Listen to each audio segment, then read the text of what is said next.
substantial. Last year, the British Centre for Social Cohesion released a survey held on the British Muslim students, and some of the outcomes were indeed horrifying. 32% said that killing in the name of Islam is justified, and 40% of the British Muslim students said that they supported the introduction of Sharia law instead of British law. But please, don't think it's only a European problem. We are worse off than the United States, but also in the United States there is a process of Islamization. There are numerous examples. For instance, Muslim cab drivers who refuse to transport passengers possessing alcohol or guide dogs. Muslim students demanding separate housing on campus and separate hours for Muslim women in gyms and swimming pools. And many US journalists who I personally met who told me that they self-censor themselves, being afraid of being sued and taken to court. And as I said, these Muslims are aided by the present-day useful idiots. And the classic example of my own country is the former Attorney General, what we call the Minister of Justice. Just after the Dutch filmmaker and criticaster Theo van Gogh was murdered by a jihadist in the streets of Amsterdam, our former Attorney General was of the opinion, that was his first reaction, that blasphemy should not longer be a dead letter. And a few years later, he even said in the Dutch parliament that he was willing to introduce Sharia if 2/3 of the Dutch people would advocate that. Fortunately, there are also some politicians who are not giving in. Former Republican US Congressman Tom Tancredo is one of those people. Last year, he introduced his Counter-Sharia Jihad Prevention Act. And this bill would bar the entry of people who advocate Sharia law in the United States. And this is exactly what we need. Brave leaders who have the courage to do something against the growing Islamization. Ladies and gentlemen, we have no alternative than to stop the Islamization of the West. Because if we don't, we will roll back for centuries. It will mean the end of our civilization. If we don't act now, we will betray our Western values. We will lose our culture, and we will lose our democracy, and we will lose the dearest of our many liberties, and that is the right to speak our mind. And unfortunately, as I stated in the beginning of my lecture, free speech already is no longer a given in Europe. Last February, I tried to visit Britain, a fellow EU country. I was invited to give a speech in the House of Lords. However, upon arrival in the United Kingdom, I was refused entry. I was detained for a couple of hours in a detention center and then sent back to the Netherlands. Ladies and gentlemen, just like the British ban, the decision of the Amsterdam Court of Appeal to prosecute me for fitna and my views on Islam is a major blow dealt to the freedom of speech in Europe.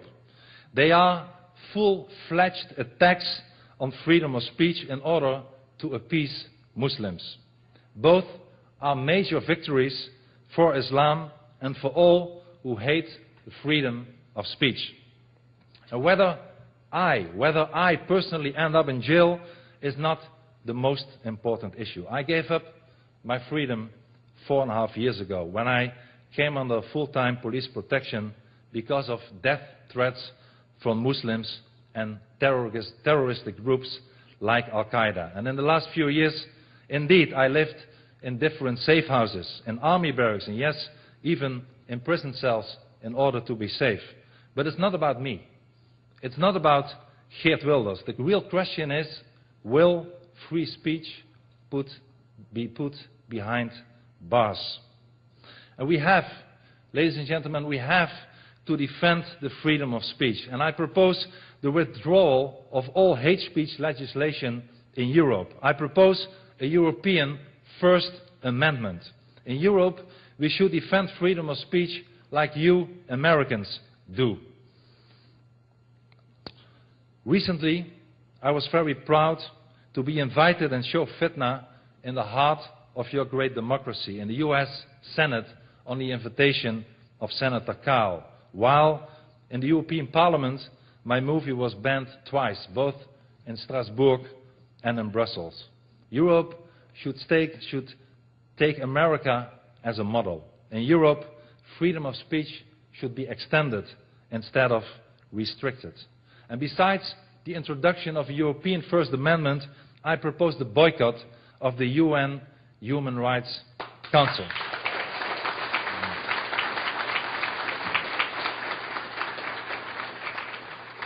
And not only because the worst violators of human rights, like Saudi Arabia and Pakistan, are members of this council, but also because recently this terrifying council indeed adopted a resolution that attempts to kill free speech and the concept of human rights.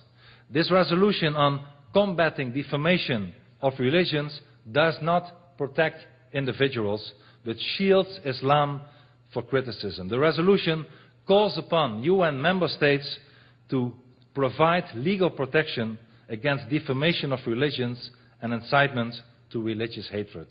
And of course, you should read it as no criticism is allowed about Islam. It's a next step, unfortunately, to limit the free speech in our society. So let there be no mistake about this. The UN Human Rights Council is a threat to free speech in the world. Ladies and gentlemen, unfortunately it's a few minutes to 12. In 2009 Europe, Islam is calling for our destruction and free speech is already on trial. If we go on like this, we are heading for the end of European civilization. Unfortunately, many people think like you and me about freedom and liberty. Millions of people in Europe know that liberty is the most precious gift. Freedom-loving people have not yet forgotten to whom we owe our liberties. These were not offered to us on a silver plate, but were bitterly fought for. American soldiers fought, bled, and died for the freedom of Europe. We owe something to these men and women. Their legacy cannot be squandered and given away.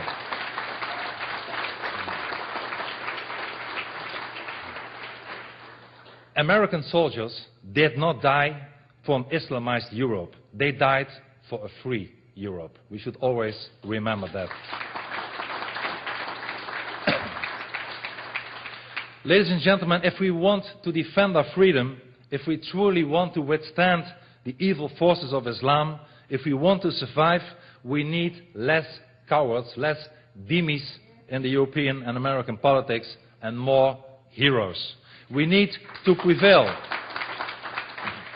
We need to prevail, and therefore we have to elect new leaders, brave leaders who will protect our values, our culture, leaders who will defend our freedom, leaders who want to stop the cultural relativism and the mass immigration from Muslim and Islamic countries, leaders who indeed are willing to stand up and defy Islam, leaders who are fighters like Winston Churchill, like Margaret Thatcher, like Ronald Reagan, instead of appeasers like Chamberlain and Gordon Brown. We have too many Gordon Browns and Chamberlains in world politics today. Too many politicians who are giving in and giving up and bargaining our freedom away for political or economical benefit. But indeed, let me end up with some good news. The good news is that normal people in Europe, like in my own country, the Netherlands, are increasingly fed up with politicians ignoring our fight for freedom.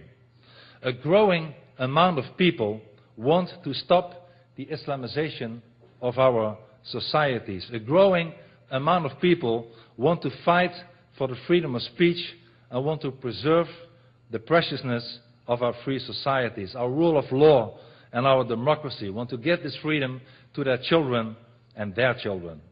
And the old political elite in Europe is losing support.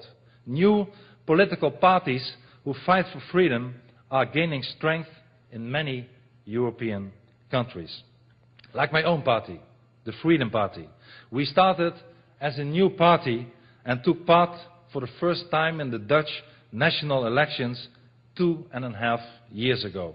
Then, out of our 10-party system, we have a multi-party system consisting of 10 parties in parliament, we became the 5th party with 9 seats out of the 150-seated lower house in the Netherlands.